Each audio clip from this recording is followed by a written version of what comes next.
राज्यातल्या लक्षवेधी जागांवर आज उमेदवारी अर्ज दाखल होणार। बारामती, सांगली, सातारा आणि सोलापूरचे उमेदवार अर्ज भरणार। महायुती आणि महाविकास आघाडीचं शक्ती प्रदर्शन। अर्ज दाखल करण्यापूर्वी महायुतीच्या उमेदवार सुनेत्रा पवार अजित पवारांसोबत दगडूशेठ हलवाई गणपतीच्या दर्शनाला, तर बारामतीसाठी सुप्रिया सुळे सुद्धा आजच अर्ज भरणार।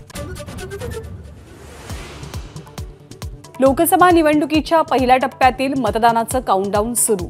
महाराष्ट्रातल्या 5 मतदारसंघांसह 21 राज्यातल्या 102 जागांवर उद्या मतदान। लोकसभा निवडणुकीच्या चौथ्या टप्प्यासाठी आज अधिसूचना।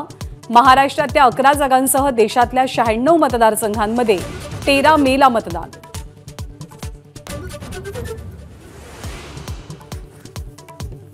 भाजपनं मुख्यमंत्र्यांना चक्रव्यूहात अडकवलंय, त्यांचा अभिमन्यू झालाय। शिंदे गटाचे नेते सुरेश नवलेंचा गंभीर आरोप।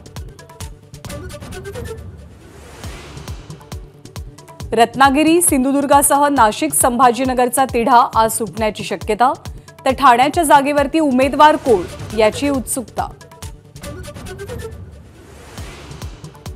दक्षिण मध्य मुंबईचे उमेदवार अनिल देसाईंच्या प्रचाराची रणनीती आखण्यासाठी आज बैठक। वर्षा गायकवाड, चंद्रकांत हंडोरेंसह महाविकास आघाडीचे स्थानिक पदाधिकारी हजर असतील। मुंबईतल्या 2 जागांसाठी काँग्रेसकडनं उमेदवारांची चाचपणी सुरू।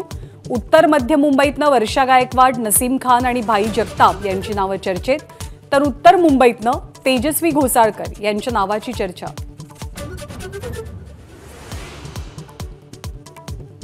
भविष्यामध्ये मुलींची संख्या कमी असेल तर द्रौपदीसारखं करावं लागेल। अजित पवारांचं पुन्हा वादग्रस्त विधान, विरोधकांचा अजित पवारांवरती निशाणा।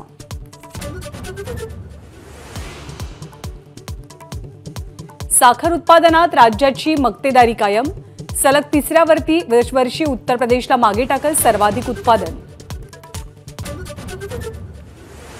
सांगली आणि साताऱ्यामध्ये अवकाळी पाऊस, सांगलीतल्या काही भागात गारपीट, तर अवकाळीमुळे विदर्भ आणि मराठवाड्यात पिकांना फटका।